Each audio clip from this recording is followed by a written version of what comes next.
Starting off with the Saulsville murders, in which 25 people were shot, 12 were shot and killed, and 13 were taken to hospital for medical treatment. I can confirm that we have arrested one suspect in that particular case, a 32-year-old man. He is one of the 3 suspects that we had identified as persons of interest. Credit must be given to the Gauteng detectives, Gauteng tracking teams, Atteridgeville Police Station, as well as the Limpopo tracking teams. Information was followed up on this particular suspect, in which he left Johannesburg, traveling over to Limpopo, and Gauteng Crime Intelligence shared that particular information with police officers in Limpopo. Limpopo tracking teams immediately mobilized their resources, and they identified the vehicle that this particular suspect was traveling in. They managed to corner the suspect at Shell Ultra City, just outside Polokwane, where he was found with an unlicensed firearm as well as 12 rounds of ammunition. So in Limpopo today, I can confirm before the Polokwane Magistrate Court that this particular suspect in the Saulsville murder case, in the mass shooting, he is appearing before the Polokwane Magistrate Court on a charge of being in possession of unlawful firearms and as well as ammunition.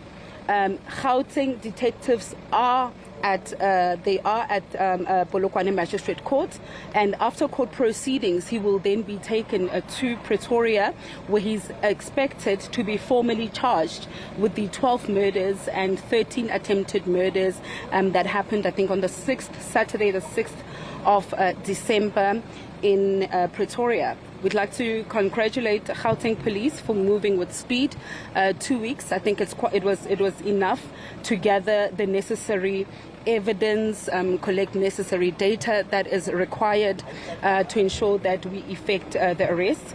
On the Saulsville case, we are still searching for 2 other suspects. You will recall that the National Commissioner and the Provincial Commissioner had indicated that we have 3 persons of interest in the Saulsville matter. So we have arrested one of them, a 32-year-old suspect, who will appear in Pretoria on charges of murder and attempted murder. Moving on to the case of Tembisa, where a principal was murdered together with an admin clerk. Let's also congratulate Gauteng Police for arresting the shooter in that particular incident. You will recall that 2 others were arrested previously. You'll recall that this incident took place in November, when the principal and the admin clerk of a primary school in Tembisa were gunned down at the school.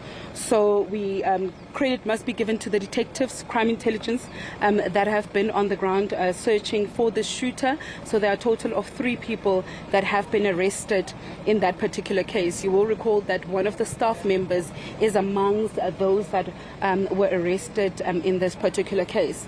On the case of DJ Warras, you will recall that the National Commissioner had committed that by Monday there would be a breakthrough in this particular case. We can confirm that Gauteng Police, led by Lieutenant General Mtombeni, they have taken in 2 people in for questioning.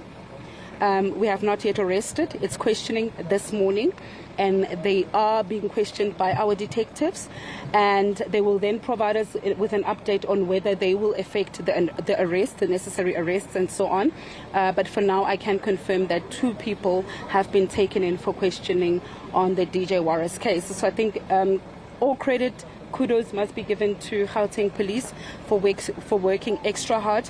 They are under pressure, and I think they've put in and they've mobilized resources and the capacity, necessary capacity, to assist them in terms of their cases.